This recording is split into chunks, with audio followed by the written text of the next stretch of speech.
आपका स्वागत करता हूँ। मैं आपको लाइव तस्वीरें जाट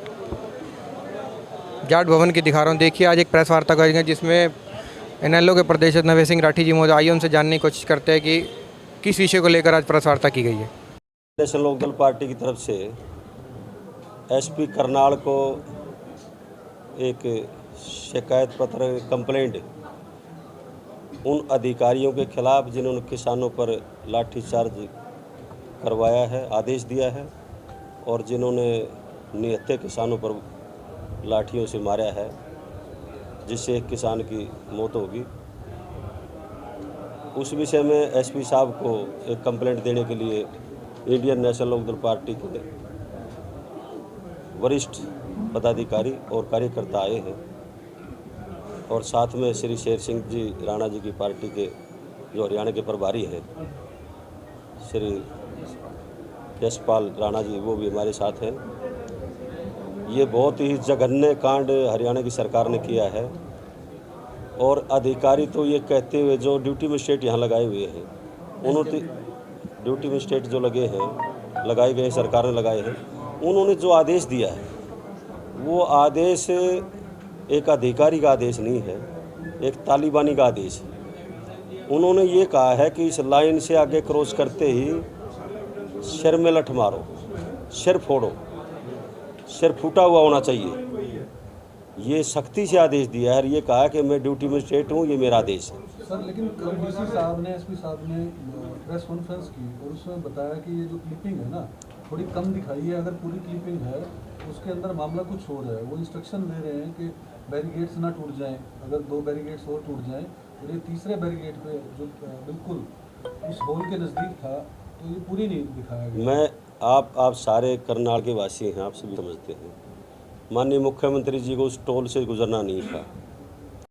ये गाइडलाइन देना, ये आदेश देना अधिकारियों को कि इस लाइन से आगे नहीं आना चाहिए।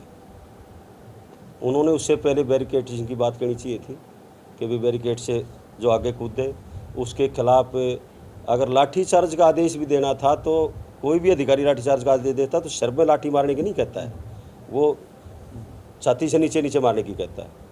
और उसके बाद में वाटर कैनन का इस्तेमाल करना चाहिए था। उसके बाद में भी अगर पब्लिक आक्रामक होती है तो फिर उसको लाठीचार्ज का आदेश देना चाहिए था। उससे पहले वाटर कैनन का पूरा सरकार का हाथ है। ये एक षड्यंत्र के तहत किसानों को पीटा गया है, बुरी तरह से पीटा गया है, जिससे 20 से ज़्यादा किसान उसमें घायल हैं और एक किसान की मौत होगी। गोली भी चलाई गई है पुलिस के द्वारा। गोली भी चलाई है। तो ये गोली की नौबत क्यों आई? किसानों को खेतों में जा करके क्यों पीटा गया? देखने की बात तो ये है ना कि अब वो एक किसान की कस्सी दिखाई गई, कस्सी से हमला किया था, उसने हमला नहीं किया था, उसको वहाँ जा करके 1-1.5 एकड़ अंदर जा करके खेतों में पीटा गया है। वो तो बड़े कस्सी से काम कर रहा था, उसने कस्सी से बचाव किया जब वो डंडे मार रहे थे उसको। तो ये किसानों को डराने के लिए सरकार ने एक षड्यंत्र के तहत किसानों को पीटा है। इंडियन नेशनल लोकदल पार्टी इसकी निंदा करती है और अब हम जा कर के एसपी साहब को एक मांग पत्र देंगे, एक कंप्लेंट देंगे कि जिन अधिकारियों ने यह आदेश दिया है ये गैरकानूनी है। धारा 144 का ये उल्लंघन खुद उन्होंने किया है, जो धारा 144 लगा रखी थी उसका उल्लंघन उन्होंने खुद किया है। इसलिए दफ़ा 188 के तहत उनके खिलाफ मुकदमा दर्ज होना चाहिए, उन अधिकारियों के खिलाफ भी और जिन्होंने ये कांड किया है, किसानों को पीटा उनके खिलाफ। सर, जितना आपका भी तजुर्बा ज़िंदगी का बहुत बड़ा है पॉलिटिक्स में, सर क्या लगता है आपको कि ये अधिकारी के बोल थे या पीछे से कोई दबाव था या पॉलिटिकल प्रेशर होता है? ये सरकार द्वारा एक षड्यंत्र के तहत किसानों को डराने का काम किया गया है ताकि किसान इस आंदोलन का रास्ता छोड़ दे।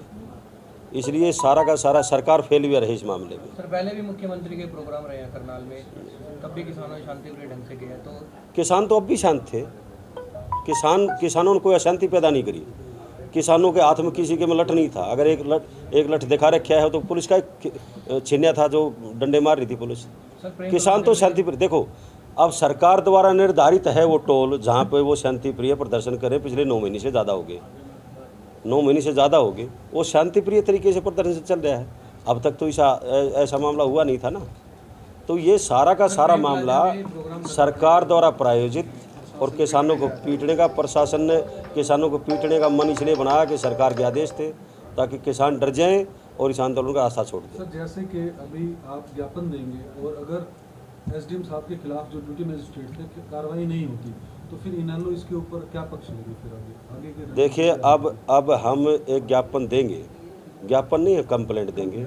हाँ, एसपी साहब को भी देने जा रहे हैं, और अगर पुलिस ने कार्रवाई नहीं की तो फिर कानूनी राय लेंगे और उसके अनुसार काम करेंगे। सर अधिकारी तो बाध्य होता है, आप भी जानते हैं, अधिकारी की कंप्लेन देना ये कहाँ तक सही है?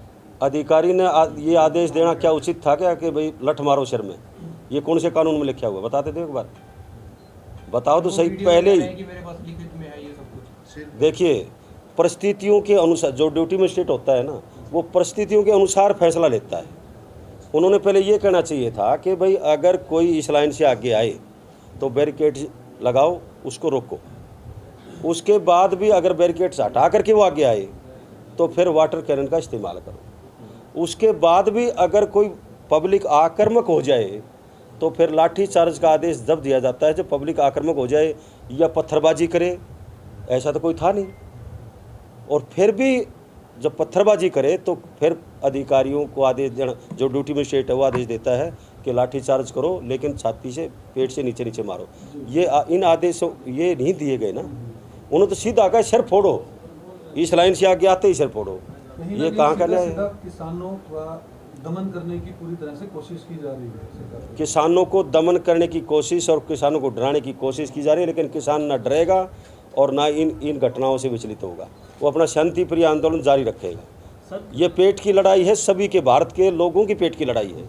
ये केवल किसानों की लड़ाई नहीं है, ये आम आदमी की लड़ाई है, और आम आदमी की लड़ाई किसान लड़ रहा है। इसलिए सभी से निवेदन है कि आप भी उनका मदद करो, किसानों का हौसला बढ़ाओ। सर कार्यक्रम करनाल में था और किसान बैठे थे 12-15 किलोमीटर दूर, तो वहाँ मतलब इतनी दूरी, मतलब वो तो करनाल में एंट्री करनाल अगर करते तो 15 किलोमीटर का रास्ता है, वहाँ से वो चलते करनाल बैरिकेड करनाल को सील कर दिया गया चारों तरफ से। अगर ये यहाँ पहुँचते तो नियम होंगे कोई कि पहले क्या करें कि डायरेक्ट सिर्फ लठ मार देंगे। वही तो मैं कह रहा हूँ कि नियम का उल्लंघन खुद अधिकारियों ने किया है। जिन अधिकारियों ने, डीसी साहब ने धारा 144 लगा रखी है जिला में, धारा 144 का उल्लंघन, धारा 144 की भी कोई अलग अलग मान्यताएं होंगी, उनको भी उनकी अधिकारियों की पाबंदी होगी कि वो धारा 144 के तहत काम करें। क्या अधिकारियों ने धारा 144 की पालना करी? जो गाइडलाइन है धारा 144 के अंतर्गत वो उस अधिकारी ने ड्यूटी मजिस्ट्रेट ने उनकी पालना नहीं करी, इसलिए धारा 144 का उल्लंघन तो उन्होंने किया है।